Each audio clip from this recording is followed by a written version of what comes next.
Assalamualaikum warahmatullahi wabarakatuh. Jumpa lagi di channel YouTube Mepi Andriani. Kali ini saya akan menjelaskan mengenai analisis butir soal yang terdiri atas uji validitas, uji reliabilitas, tingkat kesukaran, daya pembeda, dan daya pengecoh. Analisis butir soal ini bertujuan untuk mengetahui apakah soal itu layak digunakan atau tidak. Nah, data yang saya gunakan pada analisis kali ini adalah soal bahasa Indonesia yang berjenis pilihan ganda sebanyak 30 butir soal yang sudah diuji cobakan di kelas 81 SMP Negeri 4 Kota Bengkulu. Ini adalah hasil jawaban siswa. Jumlah siswanya sebanyak 32 orang siswa. Dan ini adalah kunci jawaban yang saya gunakan untuk mengoreksi hasil jawaban siswa. Selamat menyaksikan. Baik, sekarang kita mulai dengan uji validitas butir soal menggunakan rumus R biserial. Saya akan mencontohkan uji validitas untuk butir soal nomor 1. Sekarang kita sudah masuk ke menu data. Di data ini sudah terdapat 30 butir soal dengan jumlah siswa sebanyak 34 siswa. Dari 30 butir soal ini kita cari terlebih dahulu nilai sigma xt kuadrat, dan SB1 dikali ST1. Nilai sigma xt diperoleh dari jumlah benar butir soal yang didapat oleh masing-masing siswa. Sigma xt kuadrat adalah hasil pengkuadratan dari sigma xt masing-masing siswa. Sedangkan SB1 dikali ST1 diperoleh dari hasil perkalian nilai butir soal 1 dengan sigma xt. Di bawahnya tentunya kita cari juga jumlah dari sigma xt kuadrat dan jumlah dari SB1 dikali ST1 ini. Setelah kita memperoleh hasil sigma xt kuadrat, dan SB1 dikali ST1, kita akan masuk ke rumus R biserial atau RBIS. Dalam hal ini R biserial untuk butir soal nomor 1 yang disingkat dengan RBIS 1. Nah, kita masuk ke rumus R biserial, yaitu jumlah XI dikurang jumlah XT dibagi ST dikali akar PI dibagi QI. Tentunya rumus ini akan kita terapkan pada butir soal nomor 1. Namun sebelumnya akan kita cari terlebih dahulu nilai dari XI atau X1, terus nilai XT1, nilai ST, PI atau P1, dan nilai QI atau Q1. Untuk X1, rumusnya sigma SB1 dikali ST1 dibagi jumlah TB1. TB ini adalah total benar butir soal nomor 1. Untuk sigma SB1 dikali ST1 tadi sudah kita peroleh nilainya, yaitu 801. Sigma TB1 adalah 33. Maka hasilnya adalah 24,27. XT1 rumusnya sigma XT dibagi N. Nilainya sigma XT adalah 825, N-nya 34. Jadi 825 dibagi 34. Hasilnya adalah 24,26. Sementara ST rumusnya akar sigma xt kuadrat dibagi N dikurang sigma xt dikuadratkan dibagi N dikuadratkan juga. Maka angka-angkanya tadi sudah kita peroleh, tinggal dimasukkan.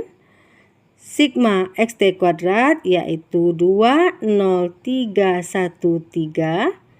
sementara N-nya adalah 34, jadi per 34. Dan sigma XT nilainya adalah 825 dikuadratkan dan N juga dikuadratkan. Jadi 825 kuadrat dibagi 34 kuadrat. Sama dengan, tetap masih dalam akar 597,44 ini hasil dari pembagian yang ini. Pembagian nilai dari sigma xt kuadrat dibagi N dapat diperoleh 597,44. Hasil pengkuadratan adalah 680625 dibagi 1156. Hasil yang diperoleh adalah 2,94. Jadi setelah diakarkan, hasil akhir yang diperoleh untuk ST adalah 2,94.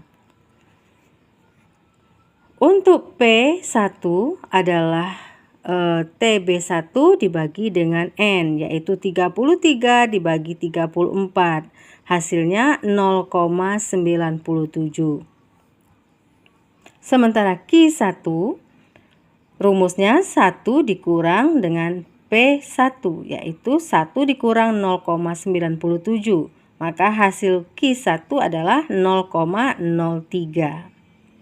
Nah, kita langsung masuk ke rumus RB serial.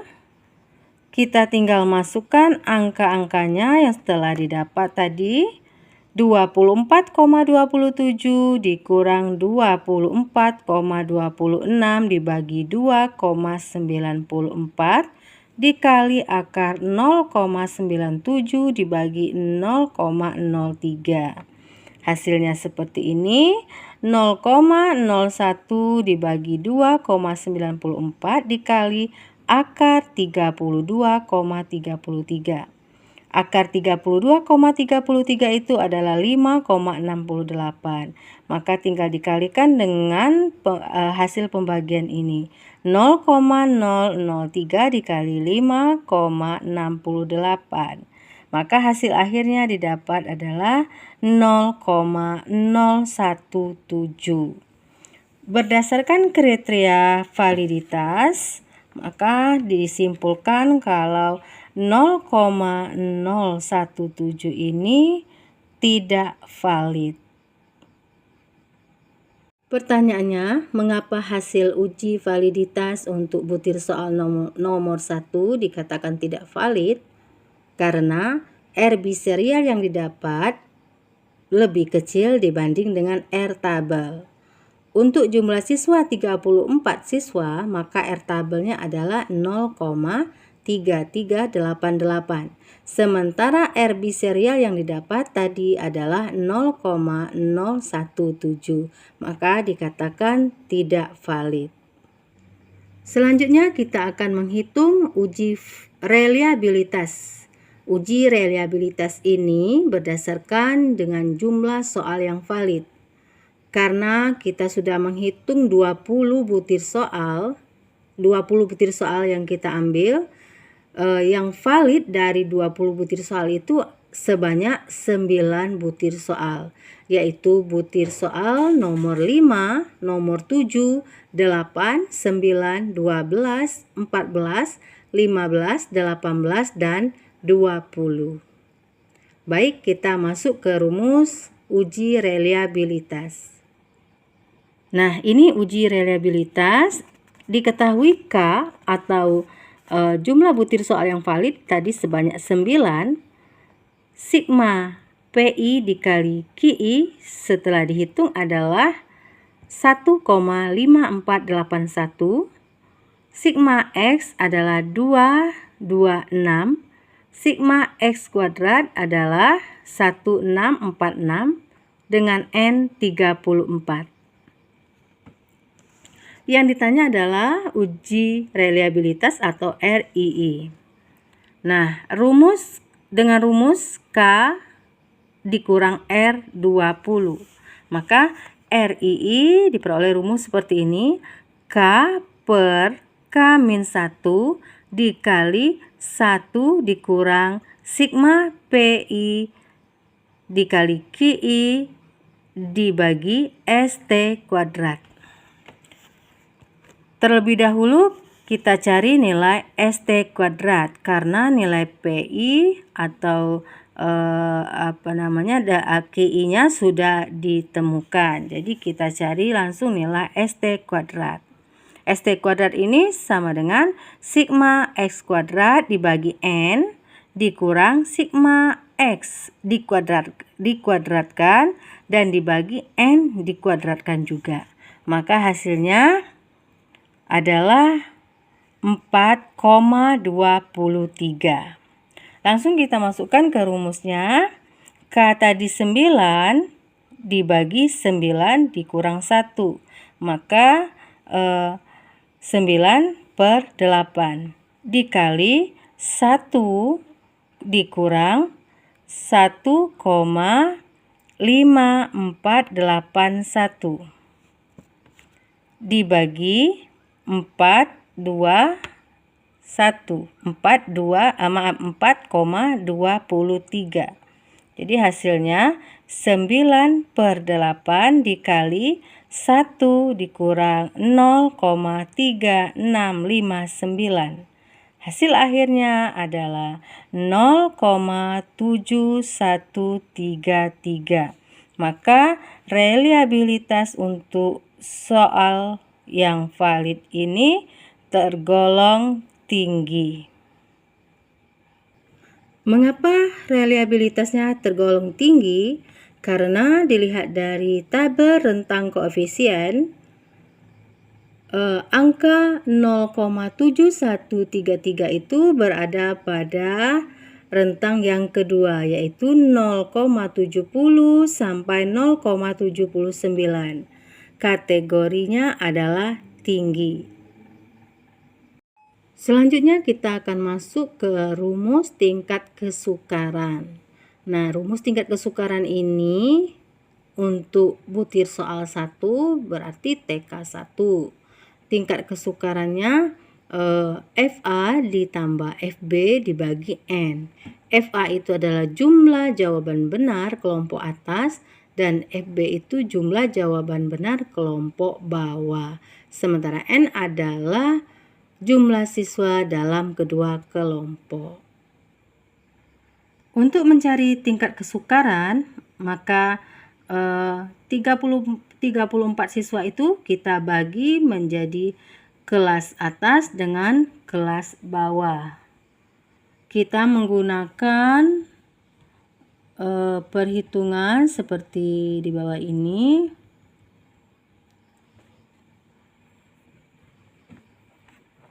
Untuk kelas atas, rumusnya kita cari dengan 34 dibagi 100% dikali 27,5%. Karena kita menggunakan 27,5%. Diperoleh hasilnya 9,35. Dibulatkan saja menjadi 9. Sementara untuk KT atau yang kelas tengah, 34 dibagi 100% dikali 45%. Karena nanti yang tengah, bagian tengah itu sebanyak 45%. Sementara yang bagian atas dan bagian bawah atau kelas atas dan kelas bawah adalah 27,5%. Jadi didapat untuk KT-nya adalah 15 atau 16. Sementara untuk KB kelas bawah 34 dibagi 100% dikali 27,5%, maka diperoleh nilai 9. Di sini sudah saya kelompokkan untuk kelompok atas dan kelompok bawah. Nah, untuk lebih jelasnya kita lihat tabel di bawah ini. Yang kelompok atas ini ada 9, yaitu subjeknya terdiri atas subjek L, S, H, N, Q, R, Z, B, O, dan T.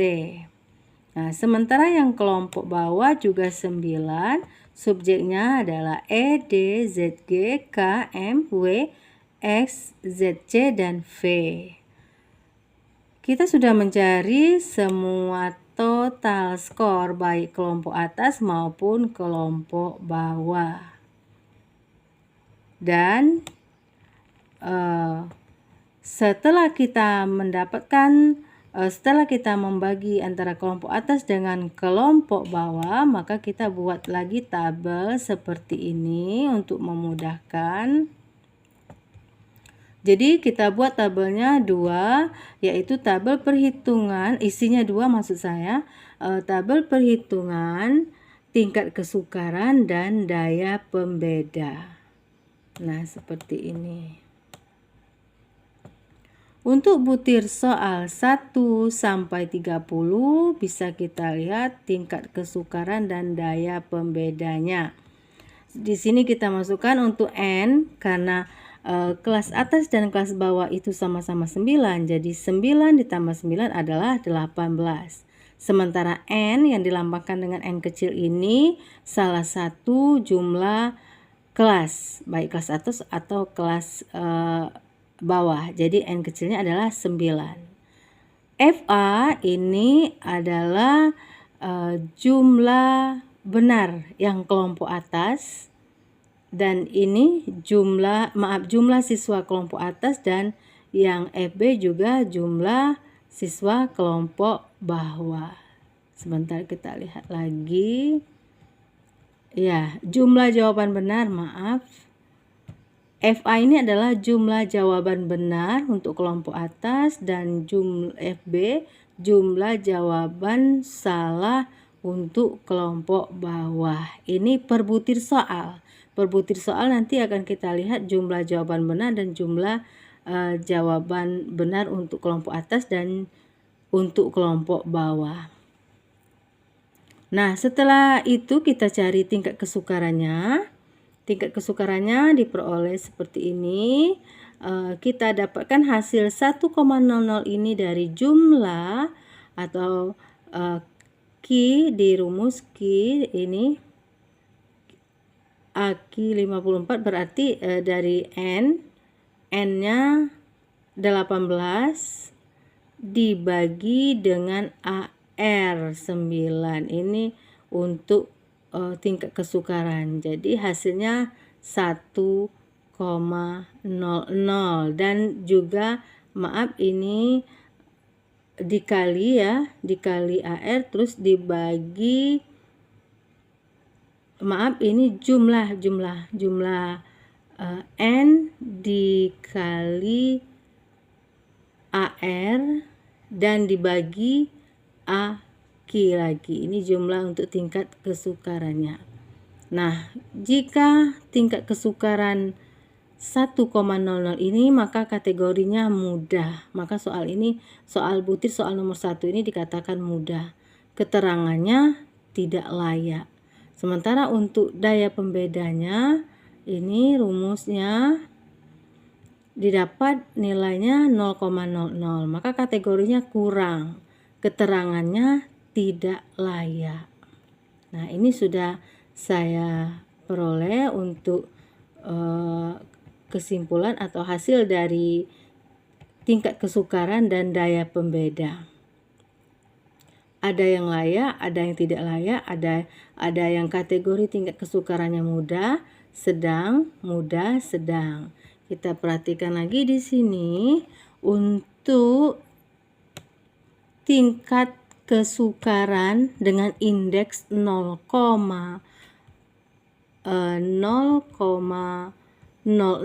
sampai 0,14 maka kategorinya tidak layak.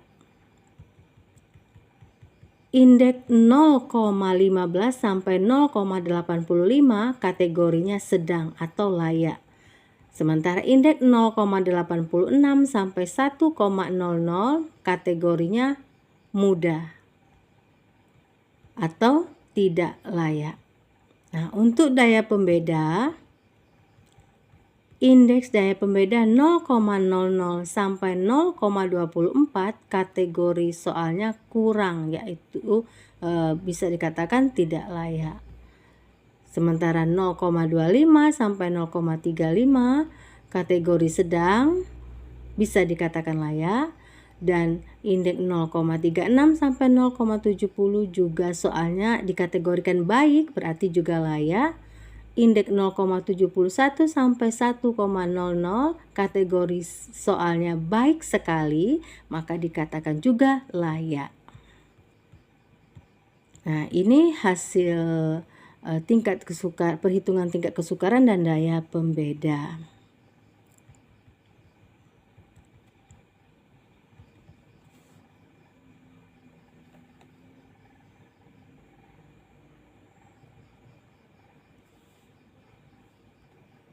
Selanjutnya untuk daya pengecoh ada pada tabel sebaran efektivitas alternatif jawaban.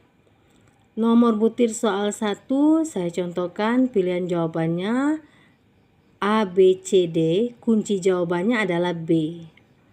Kelas tinggi yang memilih jawaban A itu tidak ada. Yang memilih jawaban B 9 orang. Memilih jawaban C dan jawaban D juga tidak ada. Untuk kelas rendah atau kelas bawah, yang memilih jawaban yang menjadi kunci jawabannya adalah 9. Sementara yang memilih jawaban A, C, dan D juga tidak ada. Maka dalam kondisi seperti ini keterangannya adalah alternatif jawaban perlu direvisi, khususnya alternatif A, C, dan D.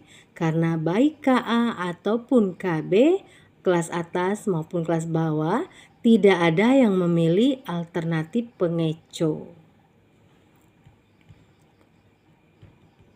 Kita lihat dulu untuk yang nomor 5. Nomor 5 kunci jawabannya adalah C. Sementara kelas atas tidak ada yang memilih A dan tidak ada yang memilih B.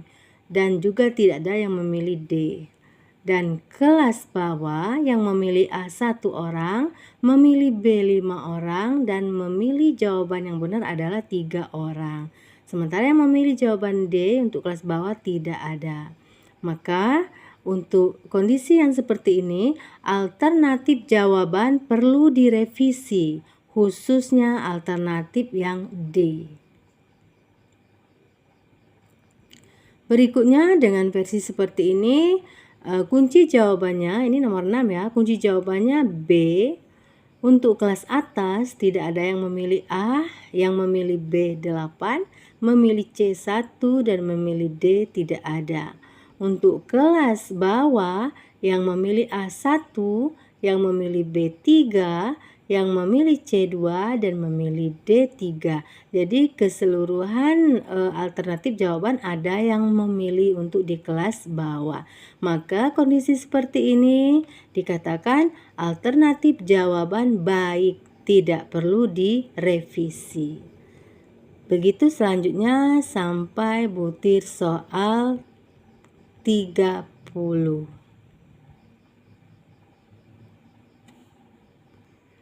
Baik, di sini saya akan menyimpulkan karena kita sudah menguji validitas, reliabilitas, tingkat kesukaran, daya pembeda, dan daya pengecoh, maka kesimpulannya untuk butir soal sebanyak 30 butir ini dengan jumlah siswa sebanyak 34 yang dikategorikan valid satu butir butir soal yang dari validitasnya ini valid, terus reliabilitasnya tinggi, tingkat kesukarannya kategori layak, daya pembedanya juga layak, dengan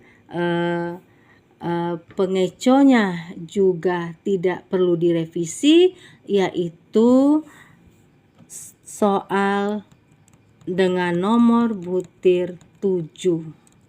Ini setelah saya cek hanya soal atau butir soal 7 yang dikategorikan bagus. Jadi soal butir soal 7 ini valid dengan reliabilitas tinggi, tingkat kesukarannya layak, daya pembedanya layak. Begitu juga dengan daya pengecohnya tidak perlu direvisi. Demikianlah hasil uji validitas, reliabilitas, dan tingkat kesukaran, daya pembeda, serta daya pengecoh yang sudah kita lakukan.